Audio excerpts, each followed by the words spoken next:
Magandang araw po sa inyo. Ako po si Damian.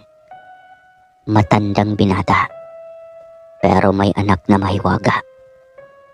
Taga rito po ako sa Eastern Visayas. Malapit lang sa sikat na lugar na kung tawagin ay Biringan. Ang mahiwagang lugar na sinasabing hindi totoo at kathalang ng mga taong sira ang ulo. 40 anyos na po ako at naranasan ko na yata ang lahat ng salitang panlalait ng mga tao. Kaya naman mas gusto ko pang manatili sa kagubatan. Magtatanim na lang ako ng mais at kakausapin ang aking mga alagang hayop. Kesa sa makipagplastikan sa mga kababata kong ang nakikita lang naman sa akin ay ang aking panlabas na anyo. Oo, inaamin ko na pangit ako at hindi pantay ang hugis ng mukha ko. Sabi ng inay ay pinaglihin niya daw ako sa baboy ramo na alaga nila noon. Kaya mukha ko ay korting ulo ng baboy at may malaking balat na itim sa noo na may balahibo pa. Lagi nila akong tinutokso kaya hanggang sa elementarya lang ang naabot ko. Awang-awa ang mga magulang ko sa sitwasyon ko. Lagi kasi akong patago-tago sa tao. Anak, pasensya ka na ha. Noon kasi tumatalab at totoo ang salitang lihi. Bawat magustuhan ng buntis noon dito sa lugar natin, nagkakatotoo. At ang ama mo naman, bakit ba nag-aalaga pa ng baboy ramong galing sa bundok? Anak, lakasan mo ang loob mo ha. Napakagwapo mo para sa amin ng ama mo. Araw-araw na yata, yan ang sinasabi ng inay sa akin. Pangpalubag loob kumbaga. Nakahuli daw kasi si tatay noon ng baboy na maliit pa lamang. Naggaling sa gubat. Kaya inalagaan nila ito hanggang sa lumaki. Inay, tama na po. Tanggap ko na po ang itsura ko. Mabuti pa nga ang mga kaibigan kong hayop. Mahal nila ako. At tanggap ang anyo ko. Kaya huwag kang mag-alala, inay. Lagi mo pong tatandaan. Tanggap ko naman po ang anyo ko. At salamat na sa pagmamahal nyo. Saad ko naman sa nanay kong ramdam ko naman ang kanyang pagmamahal sa akin. Ang itay ko naman ay pilit akong pinag-aaral pa. At kahit daw hanggang high school lamang. Pero lagi kong sinasabi sa itay na hindi ko nakakayanin. Dahil ang lugar ng eskwela ng high school ay sa kabayanan na. At tiyak pag nakita ako ng mga tao, mas lalo nila akong tutoksohin. Marunong naman akong magbasa at magsulat, kaya masaya na ako doon. Magaling din naman ako mag-alaga ng mga hayop. At yun nga ang pinagkukunan namin ng kabuhayan ng itay. Matataba at mababait ang aking mga hayop at madaling magustuhan ng mga mamimili. Dahil alam nilang ako daw ang nag-aalaga. Iniisip ko na lang na sa ganong punto na lang siguro ako magaling. Pero sa iba, wala na akong kakayahan pa. Kagubatan at matatayog na puno ang aking kinalakihan. Doon ako naglalaro noon. Tandang-tanda ko ba? Malimit may kausap ako. Kahit wala naman talaga. At siguro, kasabihan nga ng iba, ang mga elemento na ang natatakot sa anyo ko. Iniisip na lang siguro nila na halimaw ako. Yun lagi ang pumapasok sa isipan ko habang doon ako lumaki sa kagubatang iyan. Hindi namin pag-aari ang malawak na lupain na aming pinagpapastulan ng aming mga hayop.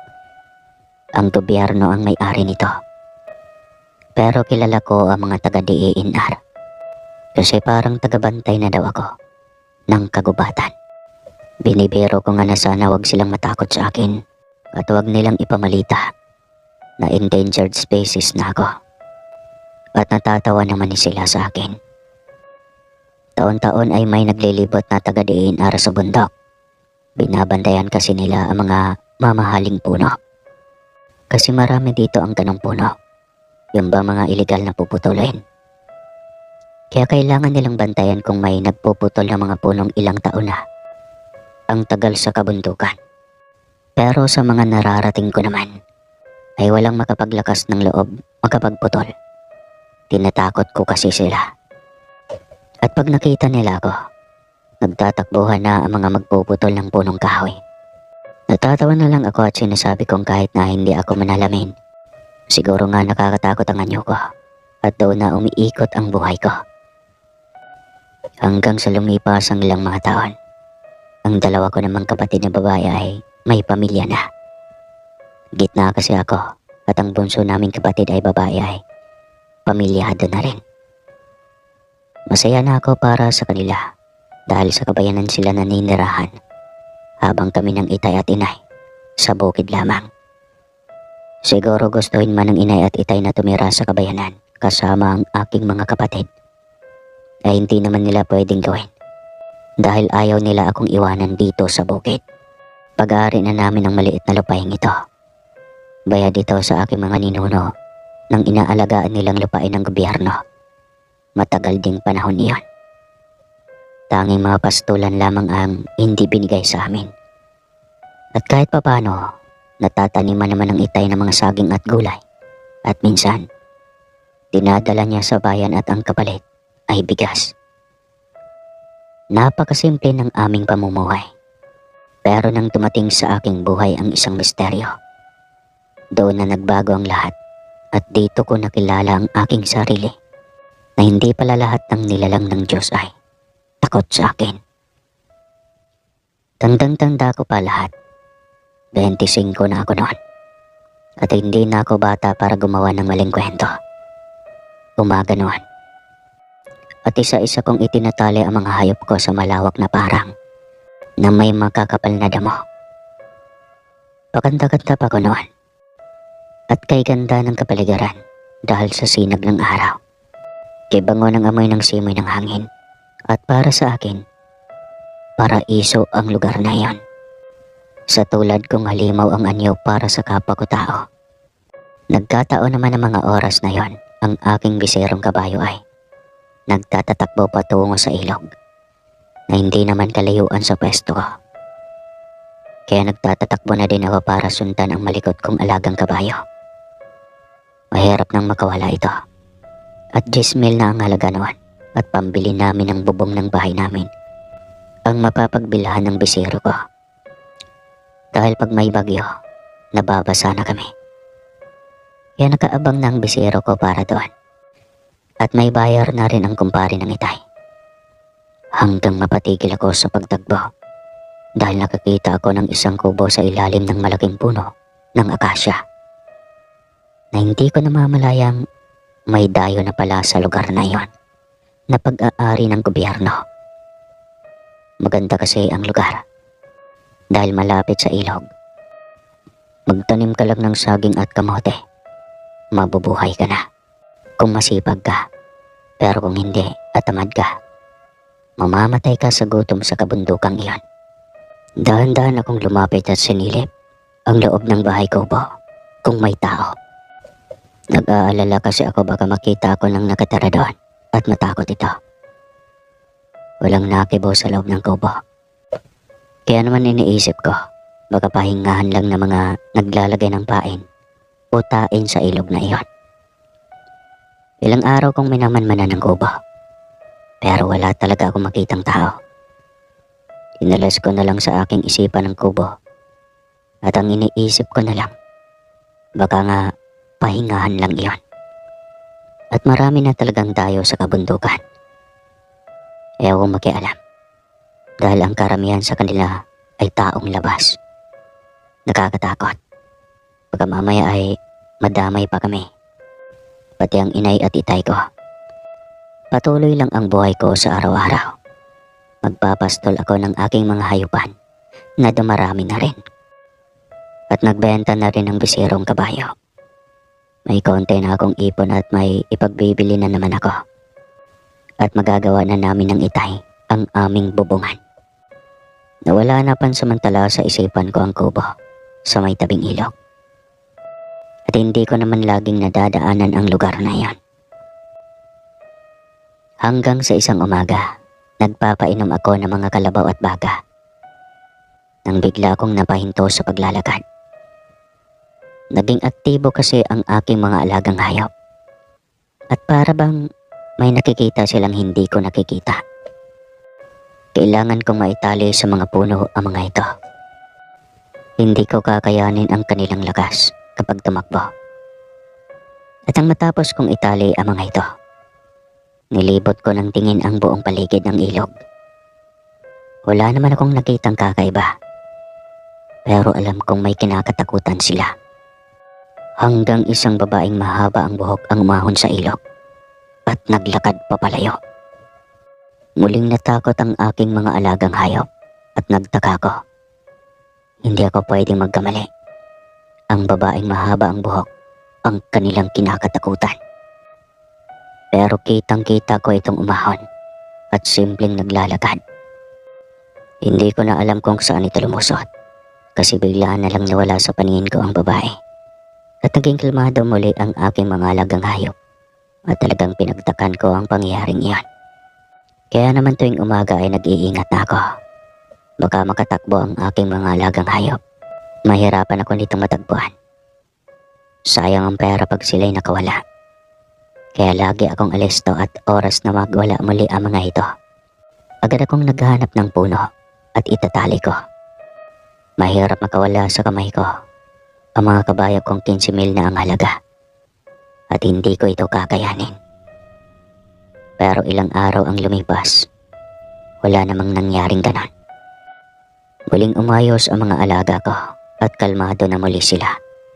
Pero hinahanap-hanap ko pa rin ang babaeng mahaba ang buhok. Nag-aalala ako baka kasi kung mapano pa ito sa kagubatan at matagpuan siya ng mga taong labas. Kaya naman lagi akong nakatingin sa ilog at sa kagubatan kapag nagagaway ako sa pastulan. At pag wala akong gawa, binabalikan ko ang kubo sa ilalim ng akasya.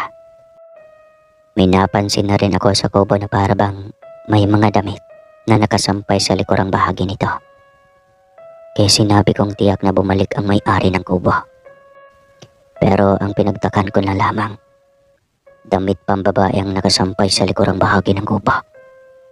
Pero wala naman ang babaeng may-ari nito. Sa isip ko na lang na mga oras na iyon, napakahirap ng sitwasyon ko. Para bang nakikipagtaguan sa akin ang may-ari ng kubo. At kung babae man ito, pumasok agad sa isip ko na hindi ito basta-basta mabubuhay sa gitna ng kagubatan. Kahit pa ito ay tabi ng ilog. Hindi ko maintindihan ang aking sarili. Pero gusto kong makausap ang may-ari ng kubo kung babae man itong matanda. Dahil hindi talaga siya ligtas. At alam ko din na maraming mga mababangis na hayop na kayang pumatay ng tao sa gitna ng kabundukan. At yun nga, nang malaman kong pambabae ang mga nakasampay, tiyak akong babae ang naninirahan sa kubong iyon. Lalo akong hindi mapakali at kinakabahan sa kanyang sitwasyon. Hindi ko na naiwasan at ay kwento ko na sa aking ama ang nakita ko. Pero duda ang aking ama sa sinasabi ko. At sinabi niya sa akin na dahan-dahan daw ako ng pakikialam dahil marami daw taong engkanto sa kagubatan. Napatawa na lamang ako kay Tay at sinabi kong ayan na naman ang kanyang kwentong hindi ko naman paniniwalaan kahit na noong kabataan ko pa. Huwag mo akong tawanan, Damian. Noon pa man, ikinakwento na ng iyong lolo sa akin na may mga taong engkantong namumuhay sa kabundukan. Nagbabahay sila ng kubo at naninirahan doon. Ang karamihan sa kanila ay hindi na makabalik sa kanilang dimensyon dahil may ginawa silang masama. Pinarusahan sila ng kanilang bathala at ng kanilang hari at reyna. Huwag mo akong pagtawanan at mag-ingat ka sa pakikialam. Kung nakikita mo ang kubo nila at hindi mo makikita ang naninirahan doon, ang ibig sabihin, huwag ka daw mangingialam sa kanila. Makinig ka, anak. Mas lumaki ako sa gubat kumpara sa'yo. Pakinggan mo ang itay, ha. Huwag matigas ang ulo, Damian. Mahabang wika sa akin ng itay ko. Pumasok nga sa aking isipan ng babaeng mahaba ang buhok. Bakit nga ba iyon nakikita ko? At bakit siya kinakatakutan ng mga hayop ko? Ang ibig bang sabihin, hindi siya normal na tao? Baka nga tama ang itay sa isip ko. Hanggang ilang araw ang lumipas, muli akong kinausap ng itay ko. At sinabing nahanap niya ang malaking akasya sa tabi ng ilog. Wala naman daw siyang nakitang kubo. O kahit ano pa man na palatandaan na may nagtayo ng kubo sa lugar na iyon. Agad akong nangilabot at sinabi ko sa itay na imposible. Dahil nasa ilalim mismo ng malaking puno ng akasya ang kubo. At hindi rin naman pwedeng magkamali ang itay ko. Dahil nag-iisa ang puno ng akasyang malaki sa lugar na iyon. At sinabi pa ng itay na mag-ingat ako. Dahil ako lang daw ang nakakakita, maging sa babaeng mahaba ang buhok. Anak, kung mahal mo pa ang buhay mo, umiwas ka na. Dahil nakailang balik na ako sa lugar na yon. Wala talaga akong nakikitang kubo eh. At kahit palatandaan na may bahay roon, wala din ako makita. Anak, isang malaking matandang puno lang ng akasya ang nakita ko doon. At walang katao-tao sa paligid, anak. Walang mabubuhay doon na simpleng tao lamang. At kung sakali man ang iniisip mo ay bahay kubo iyon ng mga taong labas, mas delikado ang buhay mo. Kaya wag ka nang babalik sa lugar na iyon, ha? Anak, makinig ka sa akin. Saan pa ng itay? Nabukasan nga kabado akong nagpainom ng aking mga alagang hayop sa ilog. Dumaan ako sa ibang bahagi at hindi na ako bumalik pa sa may puno ng akasya. At sa awa naman ng Diyos, ilang pabalik-balik din ang nangyari sa akin sa bagong ruta ko sa araw-araw. Hindi naman nagbabago ang kilos ng aking mga alagang hayop. Kalmado lang sila. At nakakabalik din kami sa kapatagan matapos ko silang painumin sa ilog. Hindi na ako naging normal mula noon. Para bang laging may nakatingin sa akin. Yun ang pakiramdam ko. Pero bakit nga ba napakatigas ng ulo ko? At bakit gusto kong balikan ang bahay kubo sa ilalim ng akasya? Talaga yatang lumaki na akong ganito at pilit kong hinahanap ang solusyon at kasagutan kung bakit hindi makita ng itay. Samantalang ako, kitang-kita ko naman ito. Matapos kong ang itali ang aking mga alagang hayop sa malapit sa aming bahay, dali-dali akong pumunta sa lugar kung saan nandoon ang malaking puno ng akasya. Malayo pa lang ako'y tanaw ko na ang kubo at napahinto ako sa di kalayuan. Nakakita ako ng mahaba na buhok ng babae na nagsasampay sa likuran ng kubo. At muling pumasok sa isip ko na yun din yung babaeng umahon sa ilog noon. Ang ibig sabihin, ang babaeng mahaba ang buhok na nakita ko sa ilog noon ay siya ang may-ari ng kubong iyan. Hindi na ako nakakibaw sa aking pwesto at alam kong nakatingin sa akin ang babaeng nagbalak na akong tumalikod at bumalik na sa aking pinanggagalingan. Nahihiya na rin kasi ako at baka matakot ito sa aking anyo. Pero nagtaka ako at tinawag niya ako. Tapos kilala niya ang pangalan ko. Damian, kaibigan, huwag kang matakot sa akin. Alam kong nakikita mo ako. Sige na, pumarito ka na sa kubo ko. Matagal na kitang gustong makausap, kaibigang Damian. Saad ng babae na pagkaganda-ganda ng boses. At hindi ko alam kung bakit parang naaakit ako. At gustong gusto ko pang marinig muli ang kanyang malamyang boses. Naglakad ako patungo sa kubo. Pinilit kong mapigilan ang aking mga paa. Pero parang hinihila ito. At nang palapit na ako ng palapit sa kanya, nagtaka ko. Dahil may problema rin ang kanyang anyo, kagaya ko.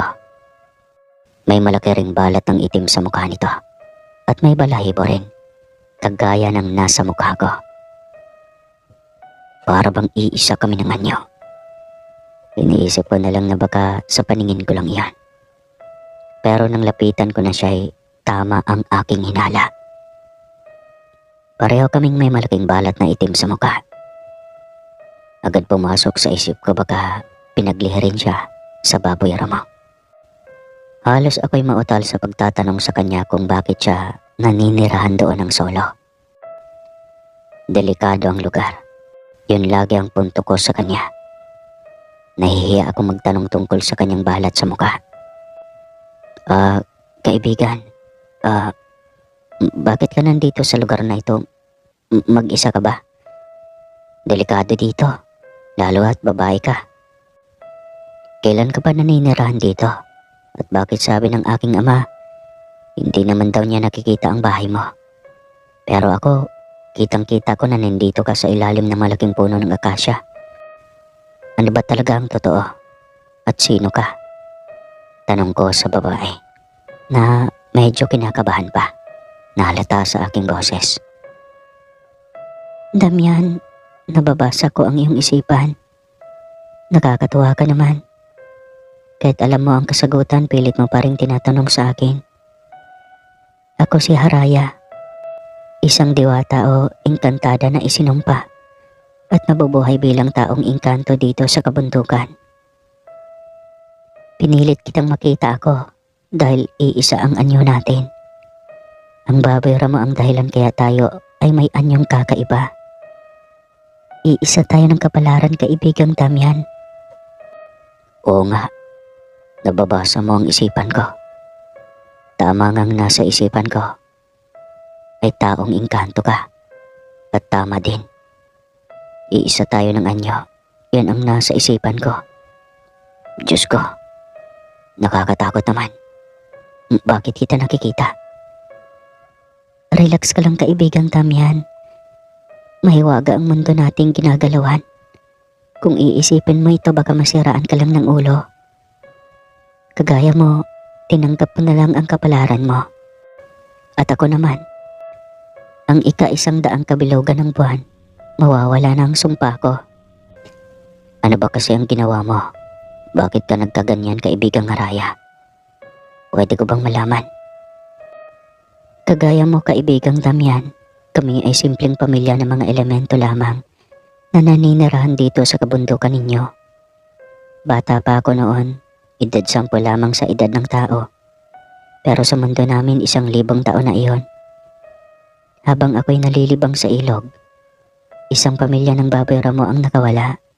At sa gulat ko, isang malaking bato ang nabitawan ko at tumama sa maliit na anak ng baboy ramo na alaga ng kapwa ko engkantada. Namatay ito. At sa galit nito sa akin, isinumpa ako at nilagyan ng balat na itim ang mukha ko. Mula noon, kinakatakutan na ako ng angka namin. Kaya itinago muna ako ng mga magulang ko dito sa mundo nyo. Kwento ni Haraya na parabang napakagandang musika ang kanyang tinig. Marami pa daw kagaya niya ng mga isinumpang elemento ang naninirahan sa kabundukan at hindi nakikita ng tao. At pag sila'y nasakta ng mga mortal, gumaganti sila. Nananatili akong tulala at ayaw mag-isip ng kakaiba. Nababasa ito ni Haraya. At pagkausap ko siya ay payapa ang aking pakaramdam. Hindi ako nakakaramdam ng hiya habang kausap ko siya. Dahil halos iisa ang anyo namin. Kaya mula noon, naging kaibigan ko na si Haraya. Kaibigang Damian, isang pag-uusap lamang. Hindi kayang maunawaan ng iyong ama ang kagaya ko. Kaya pakiusap, kaibigan. Ilihim mo na lang ang tungkol sa akin. Maaari ba, kaibigan ko? Makakaasa ka, Haraya. Maging sa aking ina at kapatid ay ililihim ko ito. Tama ka. Hindi nila ako mauunawaan kahit pa ang ibang tao. Ewan ko ba, pero nakasanayan ko na ang maglihim sa pamilya ko. Mula nga noon kahit sa itay, wala na akong binabanggit sa kanya. Minsan ako konsensya na tuloy ako pag nagtatanong ang itay ko. Damian, anak, bakit hindi ka na nagkukwento tungkol sa kubo sa may puno ng akasya ha? Nawala na ba ang kubo ha? Bakit napunta ka pa rin doon ha? Matigas ang ulo mo. Huwag matigas ang ulo mo. Puro ha. Uwi ka ni itay. At hindi ako nakasagot sa kanya. Pero mas pinili ko pa rin manahimik at maglihim sa pamilya ko. Unang-una, ayaw ko silang madamay. At ikalawa, baka isipin nila ay nababaliw na ako. Mahirap ipaliwanag at paniwalaan ang aking mga naranasan sa kagubatan. Pero paano naman ako iiwas sa kaibigan kong si Haraya? Wala namang masama sa ginagawa namin. Unang-una, alam kong hindi siya matatakot sa akin dahil iisa naman halos ang anyo namin. At bukod pa doon, mabait naman ang kaibigan kong Engkantada. At bakit ko naman siya iiwasan? Kahit pa hindi siya kagaya kong tao.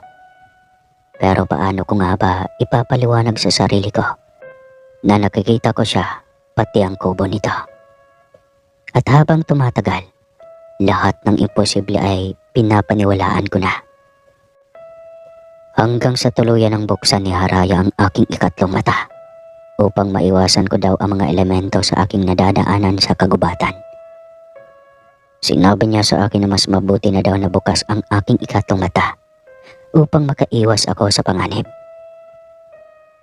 Dahil noon daw na binabantayan niya ako, napakaraming pagkakataon na muntik-muntikan na daw matapakan ko ang mga lamang lupa. Na isang turok lang daw ng kuko ng mga lamang lupa sa aking paa ay tiyak na magkakasakit ako at baka ikamatay ko pa. Hanggang sa nasanay na akong bigla na lang may dadaan sa harapan ko at mapapatigil na lang ako dahil may isang nilalang na hindi ko maunawaan ang anyo. Pero kitang-kita ito ng aking mga mata at buhay na gumagalaw. May sariling buhay sila sa mundo ng mga tao at naninirahan sila sa malalaking puno na daang taon na ang edad na nananatili sa kagubatan. Minsan ko na rin naabutan ang mga magulang ni Haraya. Mahahaba din ang buhok na maitim at kakaibang hugis ng kanilang muka. Kagaya ni Haraya, mababait din sila. At sinabi ni Haraya na huwag akong katakutan. Dahil alam ko na ang lahat at binuksan niya ang aking ikatlong mata. Kaibigan, sana ay maging matalik kayong magkaibigan ng anak ko. Huwag kayong magkakasamaan ng loob at huwag kayong gagawa ng masama. Isang pasasalamat kaibigan at nagkaroon ng kasama ang anak ko dito sa kabundukan sa loob ng 100 kabilugan ng buwan. Matatapos na ang kanyang sumpa at babalik na siya sa kanyang dating anyo. At babalik na din siya sa aming mundo. Muli, salamat kaibigan. At magtulungan sana kayo ng anak ko. Saad ng ama ni Haraya na napakabait. Tinadala nila ng mga pagkain at prutas na galing sa kanilang mundo si Haraya. At bawal ko daw iyang tikman dahil manghihina ang aking katawan at ikakamatay ko ito. Kaya naman nakatingin lang ako sa kanya habang siya ay sarap na kumakain ng mga prutas na noon ko lang nakita. Marami kaming napapagkwentuhan ni Haraya, maging ang buhay ng tao at buhay sa kanilang mundo. Sinabi ni Haraya na iisa lamang ang lumalang sa atin at maging sa kanila. Ang mga elemento ay may kanya-kanya daw dimension. Ang bawat nilalang sa mundo nila ay kagayan din ng mga tao na nahahati sa mabuti at masama. At naunawaan ko naman iyan. Sinabi rin ni Haraya na may mga taong engkanto na namumuhay na bilang tao at gumawa-gawa ng masama sa kapwa-tao. At lahat ay pinapaliwanag sa akin ni Haraya. Ang bawat detalye para makaiwas ako sa mga taong engkanto na naghahasik ng lagim sa mundo ng mga tao. Sinabi ni Haraya na nakatala na ang nangyayari sa mundo, na ang mga unti-unting paggunaw ay nagaganap na. At walang sino man ang makakapigil nito. Dahil ang lahat ay nakatala na. Ang lahat daw ay nangyayari sa mundo ng tao ay nangyari na noon pa man. At paulit-ulit lamang daw ito. Alam mo ba, Damian, na ang mundo ay matanda na? Nakailang ulit na itong paikot-ikot. Isisilang ang tao at namamatay muli. Kagaya namin, kukunin ni Bathala at muling isisilang. Pero ang nakakalungkot sa amin, wala daw kaming kaluluwa. Paulit-ulit lang na ganun. Nakakapagod na rin kung tutuusin. Pero hindi natin ito namamalayan dahil hindi naman ipinapakita sa atin ni Bathala ang totoong kaganapan. Kwento pa ni Haraya. Nakakatuwa talaga pag si Haraya ay nagkukwento. Na halos doon na nauubos ang oras ko. At uuwi na lang ako sa bahay pag pahapon na at malapit nang gumabi. Dahil mag-aalala si inay at itay sa akin pag hindi ako umuwi ng bahay. Masayang masaya ako sa bawat pag-uusap namin ni Haraya dahil marami akong natututunan. At alam kong totoo ang kanyang sinasabi. Dahil hindi naman ako mangmang sa nangyayari sa mundo ng mga tao. Napakarami na ngang masasama at natatakot ako para sa pamilya ko. Pero kailangan kong tanggapin. Dahil alam kong nakatala na nga naman ito sa mundo na magaganap nga.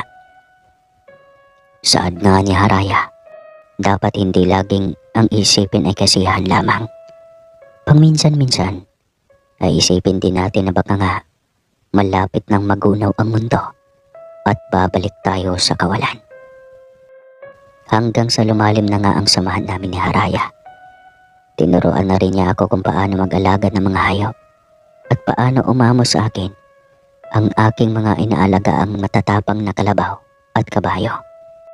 At halos dumami ang suki ko.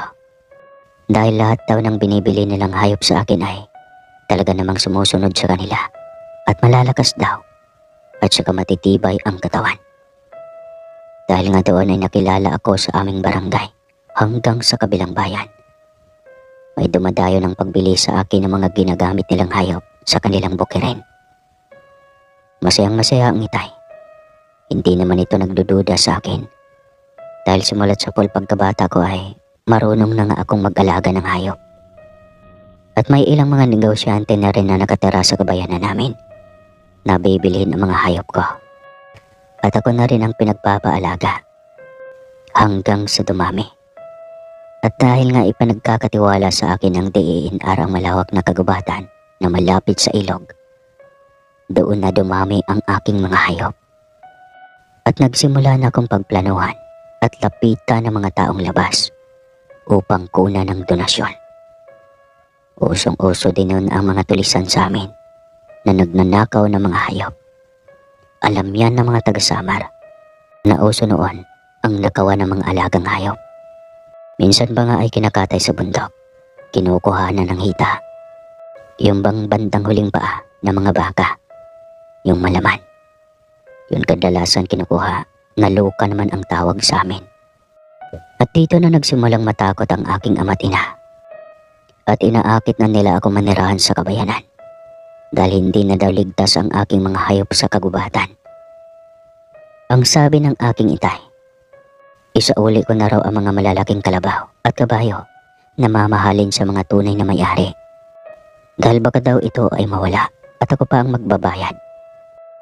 Paano ko nga ba ipapaliwanag sa itay ang lahat? Iniisip ko ba baka magkasakit ang aking mga magulang sa takot? Hindi ko naman masabi sa kanila na may nagbabantay sa aking mga alagang hayop. Sino ba namang maniniwala sa akin pag sinabi ko ang tungkol sa kaibigan kong Engkantada?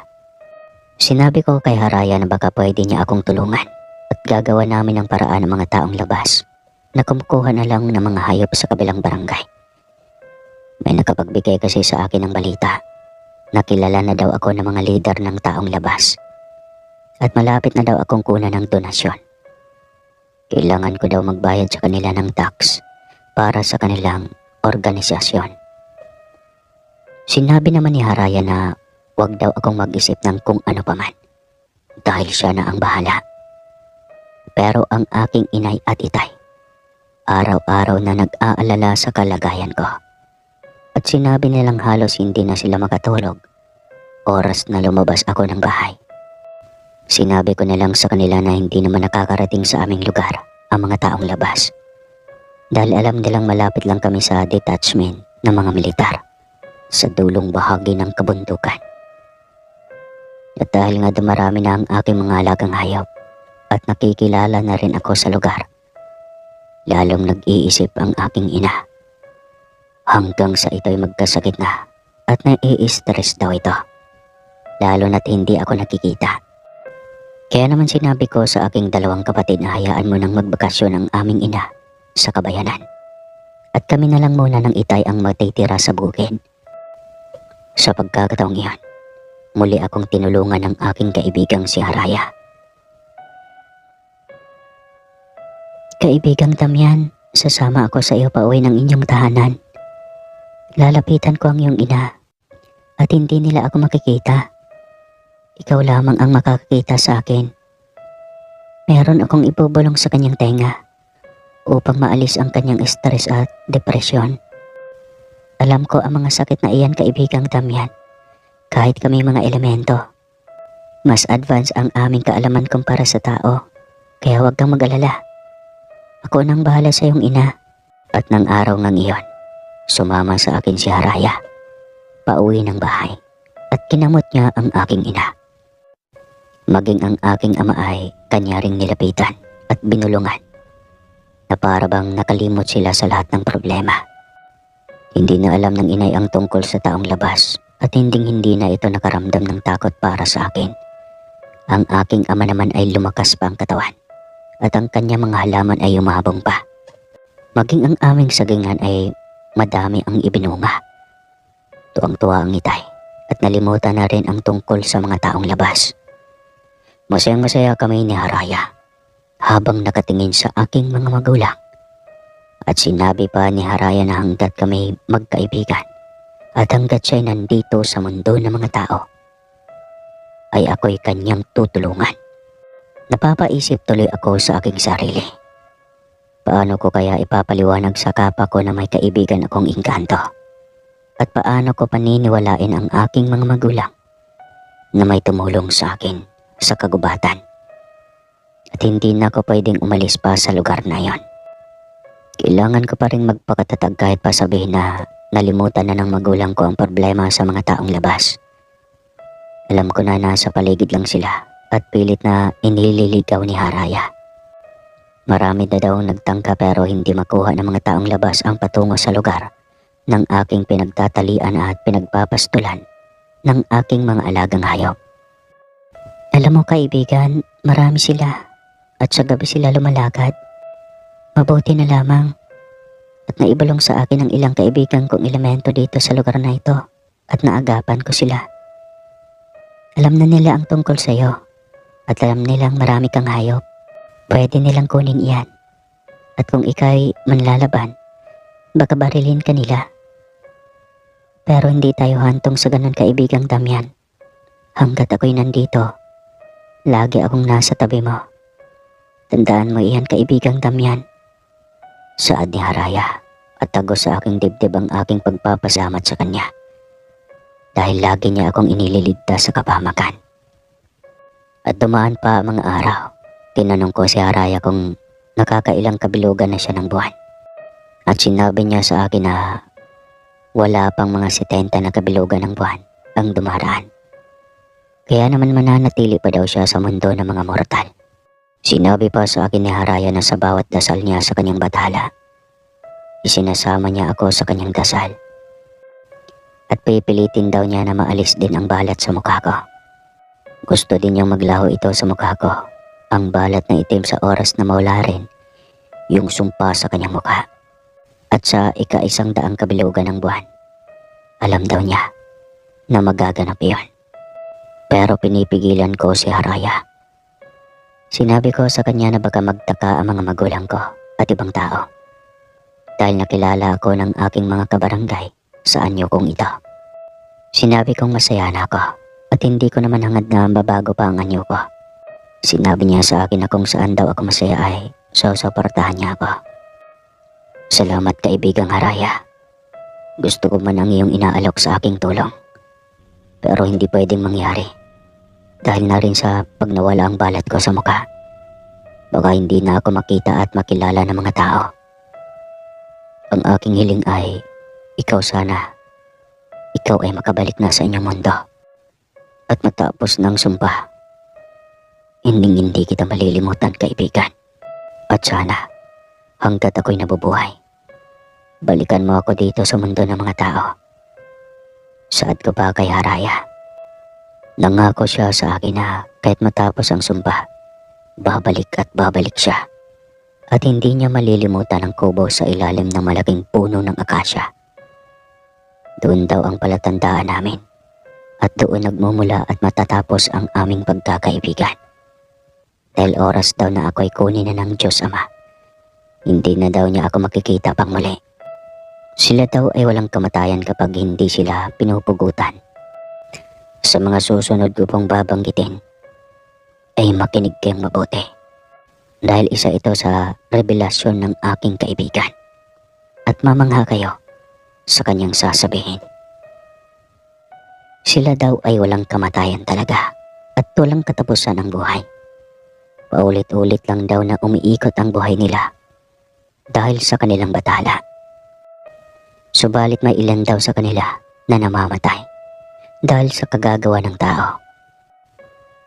Para po sa kaalaman ng lahat, ang kapangyarihan po ng engkanto ay nawawala sa kanila na humigit kumulang 1 oras. Ito ay oras ng 12:00 ng tanghali. Kapag ganitong oras daw ay wala silang nakikita, bulag daw sila. At kung saan sila aabutan, ay doon lang sila mananatili. Kaya nga daw noong unang panahon, kung sino mang albularyo na may gabay na engkanto, ay sinasabi ito ng engkanto sa kanila na yung mga bata o kung sino pa man ay huwag mo nang maglaro sa tanghaling tapat o huwag mo nang lumalabas. Oo, usong-uso daw ito sa amin, lalo na sa mga kabisayaan. At ito pa isa, noon pa man daw kasi ay may mga matitigas ng ulo ng mga bata. Kaya ang ginagawa daw ng mga engkanto ay naglalabas sila ng mga ahas tuwing tanghaling tapat. Ito yung ahas na tinatawag sa amin na udtuhan. Tuwing tanghaling tapat sila lumalabas. Sa maniwala man kayo sa hindi, subukan niyo maglakad sa gubat na walang kabayan. May masusumpungan kayong mga ahas. At tuwing pagsapit daw ng 6:00 ng hapon, para sa kanila ay bagong umaga nila yon. Kaya masaya silang nagtitipon-tipon. Kaya din noong araw ay pinagbabawal sa mga bata na maglaro na ng 6:00 ng hapon. Ang nangustuhan pa nga daw ni Haraya noon kapag tumutunog na ang simbahan ng Katoliko tuwing 6:00 ng hapon ay parang musika sa kanilang pandinig na ibig sabihin ay bagong bukas para sa kanila. Pero sa kabila ng ipinapahayag sa akin ni Haraya, napapaisip din ako. Kahit ganito naman ang aking anyo, sino ba naman ako para tumanggi? Habang tumatagal kasi ay nagsisimula ng magkagusto sa akin si Haraya. At gayon din naman ako. Alam kong kabaliwan at napakahiwaga. Pero alam kong walang masama sa aking nararamdaman sa kanya. At dahil nababasa ni Haraya ang aking isipan, hindi ko na mailihim pa sa kanya ang aking nararamdaman. Sinabi sa akin ni Haraya na bawal ang aming pag-iibigan. Pero ano daw ang magagawa namin? Siya ay namamalagi sa mundo ng tao. At lahat ng nararamdaman niya ay totoo. At ang nararamdaman ko naman para sa kanya ay pareho lang ng kanyang pinagdaraanan. Mahirap pigilan. Pero nangyayari na nga. Bilang isang tao at isang lalaki at babae naman ang aking kasintahang si Haraya na isang elemento, naganap sa amin ng pagtatalik sa hindi ko maintindihan kaganapan. Para lang ako natutulog pagkatapos ay pagkagising ko ay parang totoo talaga siyang nangyari. Oo, ang pangyayaring iyon ay parang panaginip lamang. at naulit na maraming beses hanggang sa hindi inaasahan. Nagdadalang tao si Haraya. Hindi ko nga masabi kung nagdadalang tao o nagdadalang engkanto. Napakasaya ko ng araw na yon. Pero sinabi sa akin ni Haraya na nagalit daw ang kanyang mga magulang. Sinabi daw ng magulang niya na hindi habang buhay na kami ay magsasama sa kagubatan. At sinabi kong tanggap ko naman ang lahat at tatanggapin ko ang mangyayari. Pero nang matapos ng sumpa kay Haraya, kahit pa ito ay nagdadalang tao na kinuha pa rin siya ng kanyang mga magulang. Kinausap nila ako bago sila umalis. Hindi naman sila galit sa akin. Sinabi nila na isisilang ni Haraya ang anak namin sa mundo nila upang maging immortal at magkaroon ng buhay na kagaya nila, dahil ayaw nilang mamuhay ang kanilang apo sa mundo natin dahil malupit daw ang mga mortal. Nauunawaan ko po. Wala po naman akong nararamdamang takot. Oras na sa mundo ninyo manganak ang aking asawa. Alam kong ligtas ang aking anak at asawa sa mundo ninyo. Hindi ko rin po kayang ipaglaban ang aking mag-ina dito sa mundo ng mga tao. At tama po kayo. Malulupit ang mga mortal. Maging ako na kagaya nilang tao ay nakaranas sa pagmalupit nila. Wika ko sa magulang ni Haraya. Kabilawan nga siguro ang nangyari sa buhay ko. Nawala at naglaho na si Haraya at nangako na babalik. Halos taon din akong babalik-balik sa Kubo at wala na akong makita kahit isang elemento nang umalis si Haraya sa mundo ng mga tao. Isinara na rin niya ang aking ikatlong mata dahil hindi na daw niya ako magagabayan pa. Pero may mga natulong daw sa aking mga elemento na kaibigan niya kahit pa wala na siya sa tabi ko. Naramdaman naman ng aking ama ang aking kalungkutan. Pero hindi ko naman masabi sa kanila ni inay na may apo na sila sa akin, dahil ang iisipin nila ay baka nasisiraan na ako ng ulo. At paano naman ako gagawa ng bata gayong wala naman akong asawa sa kagubatan? Hindi ko naman pwedeng sabihin na may natagpuan akong babae sa gitna ng gubat at baka lalo nila akong pagtawanan. Dahil kung hindi ako mag-iingat, baka ang dalaw kong kapatid ay magduda sa akin at ipasok ako sa mental hospital. Kaya ang aking lihim ay dadalhin ko hanggang sa aking huling hantungan. Nananatili ako sa aking ginagawa. Araw-araw, magbasto ng hayop at mag-alaga ng mga bagong dating na bisiro galing sa mga mayayamang negosyante sa bayan. Inuupahan nila ako ng mas malaking halaga at malaki na rin ang kinikita ko. Hanggang sa yung mga kabayo namin ay dinadayo namin sa Mindanao at doon pinanglalaban ng kagatan. Una kaming dumayo sa Sultan Kudarat at malaki-laki din ang pera na naiuwi namin. Minsan naman ay talo. Pero dito ako nagtataka dahil kadalasan ay nananalo kami. Dahil doon ay nakakaipon kami ng itay. Inahahanda ko naman ang pera para sa kanilang pagtanda. Pabalik-balik pa rin ako sa may puno ng akasya at minsan doon na rin ako nakakatulog sa tanghali. Magigising na lang ako na parang may kasama. Pero iniisip ko na lang na si Haraya iyon kahit hindi naman.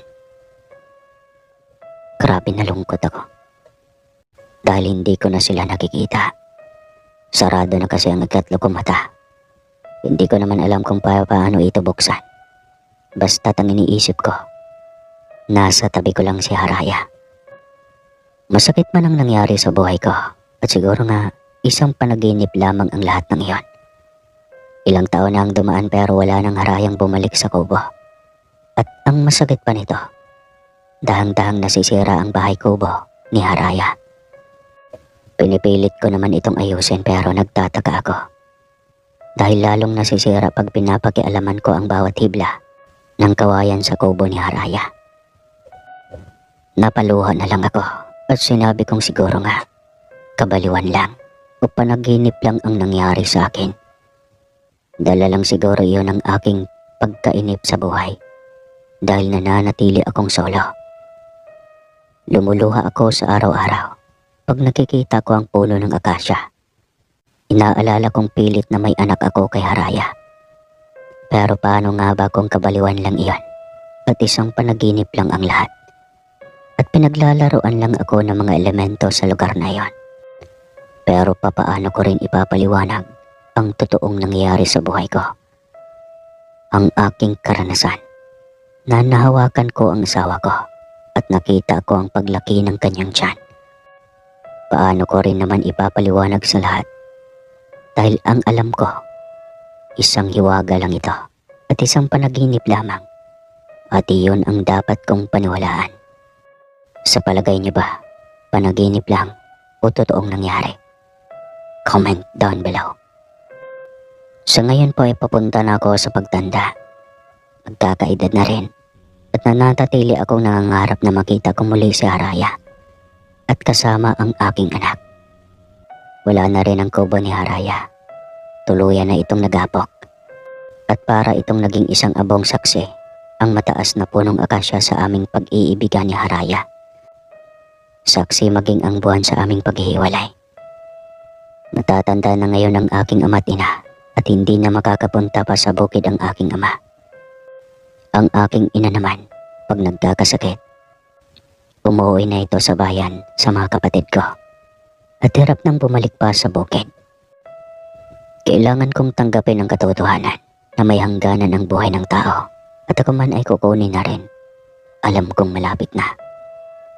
Pero ang lagi kong dasal sa araw-araw na sana'y magparamdam sa akin si Haraya. At kahit pa sabihin ng mga tao sa paligid ko na baliw ako, ay tatanggapin ko. Sa awa naman ng Diyos ay hindi naman ako binigyan ng buong may kapal. Kaarawan ko noon. At wala naman akong handa dahil hindi ako interesado. Nakaupo ako noon sa isang malaking bato sa ilog habang hinahayaan ko ang aking 3 kalabaw na naliligo at nakababad sa malawak na ilog. May edad na ako at malabo na rin ang mata. Mapuputi na ang aking buhok dahil sa napakarami ng uban nito. Minsan nabibingin na rin ako dahil siguro sa edad ko. Pero ang isang boses na iyon na tumatawag sa akin ay hindi ko pwedeng makalimutan. Damian, mahal ko, kumusta ka na? Tumingin ka sa ilog. Tumingin ka sa tubig, mahal ko. Tignan mo kami ng anak mo. Lalaki ang naging anak natin at napakagwapo nito. Kumusta ka na, mahal? Mahal na mahal kita. Huwag kang mag-alala sa amin ng anak mo. Heto ang anak mo, malusog at napakagwapo. Tandaan mo, kukunin ka namin sa oras na kunin ka na ng iyong Panginoon. Magtiwala ka lang sa akin, mahal ko. Saad ni Haraya. At napakalinaw na mga anyo nila sa tubig ng ilog. Ang anak ko ay napakagwapo nga nito. Maging ang aking mga alagang kalabaw ay nakatitig sa akin at nararamdaman nila ang presensya ni Haraya. Kay gandang pagmasdan ng aking anak. Napakaganda ng aking asawang si Haraya. Ang kanyang mahabang buhok at mahaba rin ang hugis ng kanyang mukha.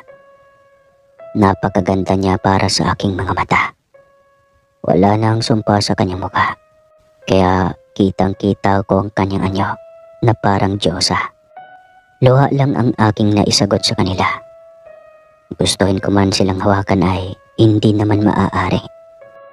Kumakaway ang aking anak at masayang-masaya ako habang sila'y namamaalam na.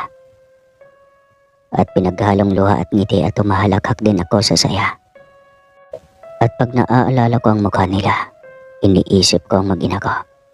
Napapangiti ako at iniisip na lang siguro ng aking mga kapatid na dahil sa aking katandaan kaya ganito ang aking ikinikilos. Sa ngayon ay hinihintay ko na lamang na kunin ako ng lumika at alam kong magkikita-kita na kami ng aking anak at ni Haraya. Kabiliwan mang maituring pero alam kong mangyayari yan. Sabi man ng mga tagapakinig mo na kabaliwan lang ang lahat. Bigyan niyo po ako ng pahintulot na kapag may nabasa akong comment na ganon, bibigyan ko ng konting kamalasan hanggang sa siya ay hihingi ng tawad. Hindi po ako nagbibiro Pangako po, gagawin ko po iyon. Dahil ang aking kwento ay hindi isang kabiluan. At saksi ang Diyos. Totoo lahat ng aking karanasan, kahit mahirap paniwalaan. Pero hinding-hindi ko ipagpapalit ang aking magandang karanasan. Kahit patawagin nila akong baliw, at tatanggapin ko na lang ito. At mananatiling lihim habang ako ay nabubuhay. At dahil matanda na ang mga magulang ko, hindi ko napigilan sa kanila na aminin ito. Naunawaan naman ako ng aking mga ate. Siguro ay naniniwala sila dahil sa swerteng binigay sa amin. At yun nga, isa sa mga anak niya ang sumulat sa kwentong ito. Sana ay balang araw ay makabisita ka dito. Promise, papatikimin kita ng bahalina.